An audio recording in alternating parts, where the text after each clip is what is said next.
Osteoporosis एक बहुत ही common शब्द है जो हम बहुत सारे पेशेंट्स के मुंह से सुनते हैं कि सर हमें ऑस्टियोपोरोसिस बताया गया है, डायग्नोज हुआ है और ऑस्टियोपोरोसिस के ट्रीटमेंट के लिए हम ये सारी दवाइयाँ ले रहे हैं। तो दोस्तों एक ये बहुत कॉमन सी चीज़ है जहाँ पर एल्डरली और यंग पेशेंट्स हमारे पास वेग सिम्टम्स लेकर के, यानी कि ये बहुत स्पेसिफिक सिम्टम्स नहीं देता है ऑस्टियोपोरोसिस, बट बोन पेन्स, हड्डियों में दर्द, जोड़ों में दर्द, मांसपेशियों में दर्द होना, ये सब चीज़ें, थकान रहना, लो एनर्जी लेवल्स रहना, ये सभी चीज़ें ऑस्टियोपोरोसिस के साथ एसोसिएटेड हो सकती हैं।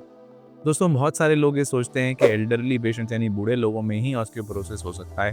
तो मैं बताना चाहूँगा कि यंग पेशेंट्स के अंदर जो लोग एक्सरसाइज नहीं करते, जो लोग कैल्शियम रिच डाइट का इंटेक नहीं करते, विटामिन डी डेफिशिएंट हैं, उनके अंदर भी हम ऑस्टियोपोरोसिस देखते हैं और इस हद तक देखते हैं कि उन्हें स्ट्रेस फ्रैक्चर्स हो जाते हैं।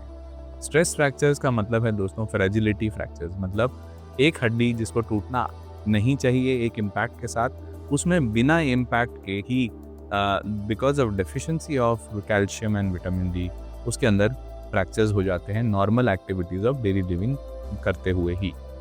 दूसरी चीज़ बताना चाहूँगा दोस्तों ऑस्टियोपोरोसिस के बारे में, osteoporosis is not absolutely age related, it is more disuse related. यानी कि अगर आप अपनी मांसपेशियों का, जोड़ों का एक्सरसाइज के द्वारा आप इस्तेमाल नहीं कर रहे हैं और आपको लगता है कि नहीं एक सेडेंटरी लाइफस्टाइल है हमारी, तो यू आर, अगर आप यंग भी हैं, आप अगर ओल्डर नहीं हैं एज ग्रुप में, तो भी डिसयूज की वजह से ऑस्टियोपोरोसिस आपको पकड़ सकता है, ऑस्टियोपोरोसिस आपके अंदर एग्जिस्ट कर सकता है। तीसरी चीज़ दोस्तों, osteoporosis can be largely prevented.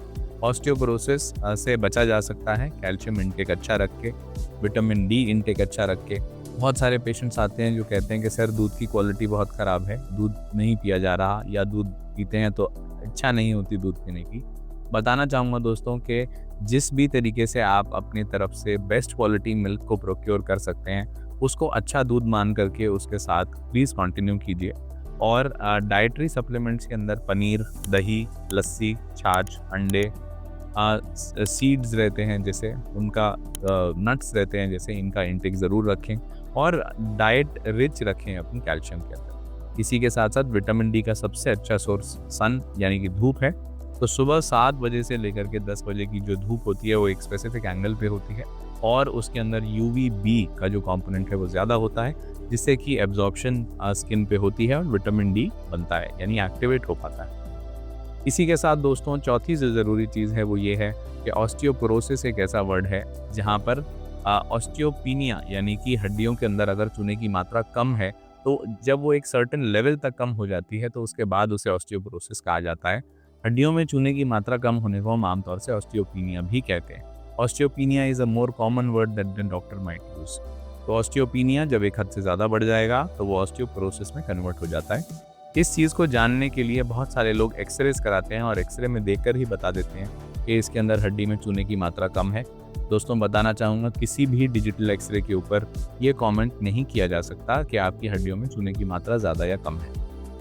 इसके लिए एक स्पेसिफिक टेस्ट होता है जिसे डेक्सा स्कैन या bone marrow density BMD scan कहा जाता है और ये एक से ज़्यादा साइट्स पे किया जाता है, यानी कि कलाई पे, रीढ़ की हड्डी पे, कूल्हे की हड्डी पे और जो आपका पेल्विस रहता है। तो ये यूजुअली जो एक्यूरेसी होती है, जितनी ज़्यादा साइट्स हम बीएमडी या डेक्सा स्कैन में इन्वॉल्व करते हैं आपकी बोन डेंसिटी को जानने के लिए, उतना ही ज़्यादा स्पेसिफिक हम आंसर निकाल पाते हैं। तो दोस्तों ये 4-5 बहुत मुख्य बातें हैं जो ऑस्टियोपोरोसिस से रिलेटेड आपके बहुत सारे डाउट्स को दूर करेंगी। आप अगर ऑस्टियोपोरोसिस से एल्डरली एज ग्रुप में भी बचना चाहते हैं तो इसका भी एक संभव उपाय है। जी हाँ, इंटेक अच्छा रखें, मैं दोहराऊंगा, विटामिन डी का इंटेक अच्छा रखें। अगर आप विटामिन डी मतलब धूप में एडिक्वेटली नहीं रह पाते तो विटामिन डी सप्लीमेंटेशन स्टार्ट करें। 60 की एज ग्रुप के बाद स्पेशली फीमेल्स के अंदर पोस्ट मीनोपॉजल एज ग्रुप में कैल्शियम सप्लीमेंटेशन ज़रूर स्टार्ट करें। इसी के साथ साथ एक्सरसाइज एक बहुत इंपॉर्टेंट पार्ट है। अगर बॉडी को डिमांड दी जाएगी तो बॉडी सप्लाई देती है, तो इसका मतलब आपकी जो बोन्स का मेटाबॉलिज्म है यानी कि उनमें वियर टियर रिपेयर रेट जो है, अगर रिपेयर रेट ठीक रखना है तो उसमें वियर टियर अच्छा हमें उसको देना होगा।